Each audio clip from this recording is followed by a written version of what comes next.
Hey everyone, my name is Wedge. We're entering the second Tuesday of Eldritch Moon preview season, and while we've seen some great cards so far as well as some not so great cards, today we have a ton of awesomeness to bring you. Want to talk about constructed playable cards? Yeah, today is the day to show up. Hope you enjoy this video, and if you do, remember to hit that like button, helps out a lot. Lashweed Lurker is 8 mana for a 5/4 Eldrazi horror with a merge costing 5 of anything, 1 green and 1 blue. When you cast it, you may put target non-land permanent on top of its owner's library. We're faced yet again with a merge and not being completely sure how good it's going to be. Obviously this card's meant for limited, but it's an uncommon because the ability is powerful. Putting something on top of your opponent's library can sometimes act like a time walk. Plus you get a 5/4 out of it seems good. The real test is going to be how much it hurts to lose whatever you have to lose to get this onto the battlefield. My gut feeling is it won't hurt that badly. A merge seems super gross. Mine's Dilation is 5 of anything and 2 blue for an enchantment. Whenever an opponent casts their first spell each turn, that player exiles the top card of their library. If it's a non-land card, you may cast it without paying its mana cost. Well, alright, say hello to the fixed Mind's Desire. Also, before you say, oh, this is another crap mythic, don't. This is a game with a format called Commander. You can't tell me there isn't one person who saw this and didn't immediately think, Maelstrom Wanderer? Sure, why not? The card's hysterical. Getting to cast your opponent's spells for free is simply wonderful. Granted, you have to do it right then when the ability happens. I don't care, this is so funny. We're talking the weirdest, most selfish version of Gate to the Aether ever. I'm not even sure where to put this. Joyra maybe? Narset, Teferi, Mizzix even? It's a super weird card. Cryptbreaker is 1 black mana for a 1/1 zombie. You can pay 2 mana, tap it, and discard a card to put a 2/2 zombie token onto the battlefield. You can also tap 3 untapped zombies you control to draw a card and lose 1 life. Now this is a 1-drop zombie I can get behind. Sure, I wish Gravecrawler was back in the set, but hey, I'll take an undead zombie version of Heritage Druid any day. The first ability is a great way to get your prized amalgams in the graveyard, as well as, anything else, since there's going to be a lot of recursion in the zombie deck already. Also, and I think this is something players are skimming over, Cryptbreaker not only drops on turn 1, but has relevance turn 2. I don't think you'll care about attacking with a 1/1 when you can discard a card you need in your yard and make a 2/2. Beyond all of that, this is a 1-drop tribal card that comes with a card draw ability. Yes, you need 3 zombies, but with the first zombie you just created, you're almost there, on turn 2. And there's no mana cost to activate it, that's so much synergy. Plus, this is a 1-drop zombie that's useful late game, think about it. You have your horde of zombies in play, draw a 1-drop. Usually bad late game, not anymore, card draw for days.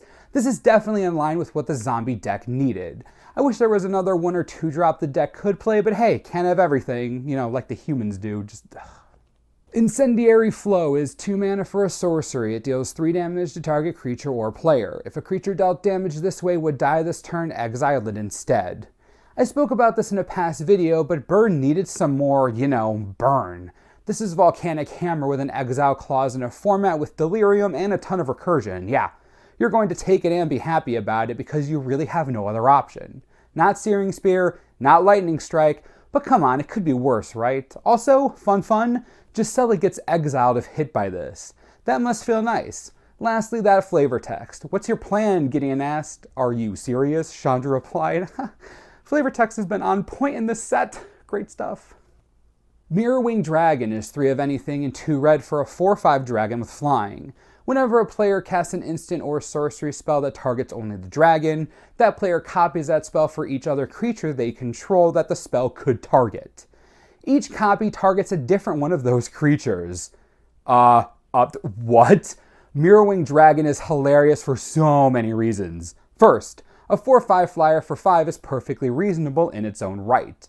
That ability though, it's amazing. It's like Zada went full crazy mode. When you cast a spell that only targets the dragon, it gets copied for all of your other creatures. Pump spells, cantrip type cards, everything. When your opponent targets the dragon, all of their creatures are targeted too. That means that their Declaration Stone just exiled their entire board.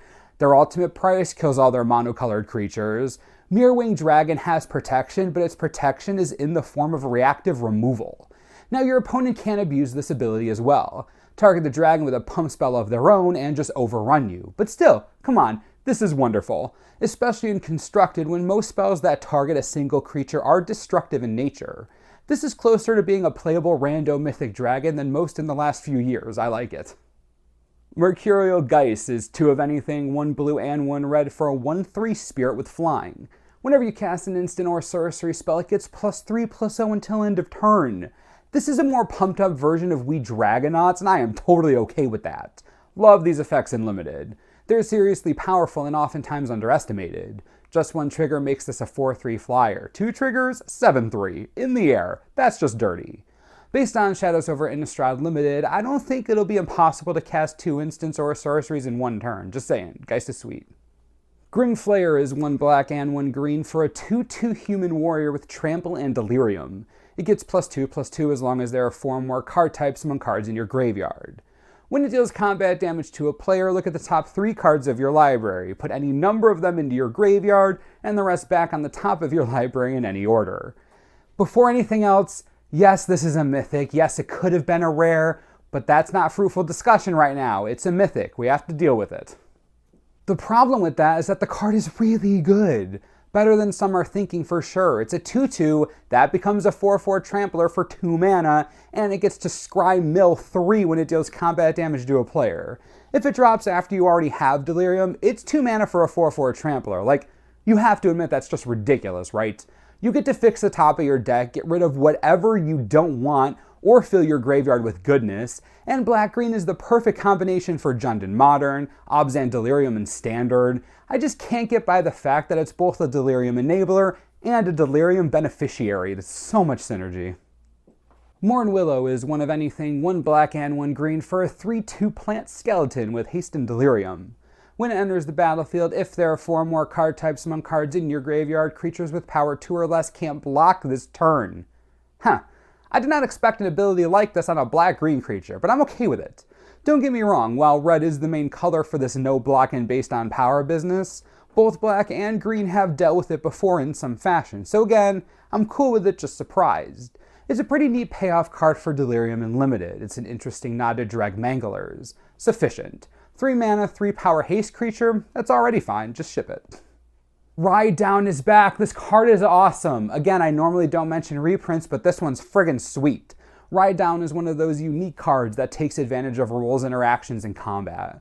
When someone blocks you normally, even if you destroy the creature before damage is dealt, they already blocked your creature. Giving those attackers trample totally gets rid of that issue. Watcher in the web, you have no idea what's about to happen to your stupid face. I also want to take this opportunity to tell you about the pre-release brought to you by Loading Ready Run and Wizards of the Coast. This is an event happening on stream this weekend on Twitch. It's basically going to be a pre-release event a week before the actual pre-release. You'll get to see the hilarity that is Loading Ready Run battle against some of your favorite community members, including Jimmy Wong, Gabby Sparts, the professor from Tolarian Community College, Wizards Community Manager Allison, and Marshall Sutcliffe. Want a chance to see Eldritch Moon in action a week before the pre-release? Here's your chance. Tune in 3 p.m. Eastern, 12 p.m. Pacific, this Saturday at twitch.tv/loadingreadyrun. You will not be disappointed. That's going to do it for today's Eldritch Moon previews. We got to see 3 mythics, a 1-drop zombie, and a bunch more. Now that we're getting closer to the entire set reveal, how are you feeling about Eldritch Moon? Is it what you expected? What are you still waiting for? I'm interested to hear what your thoughts are. Be sure to leave them below. As always, subscribe for the latest and most reliable Eldritch Moon spoiler information you could ever need. This is the Mana Source. I'm Wedge. Thanks for watching. We'll see you next time. This video is brought to you in part by TCGplayer.com. As we close in on the end of preview season, a new standard format awaits us. Clearly, zombies have more of a leg to stand on now than they did a month ago.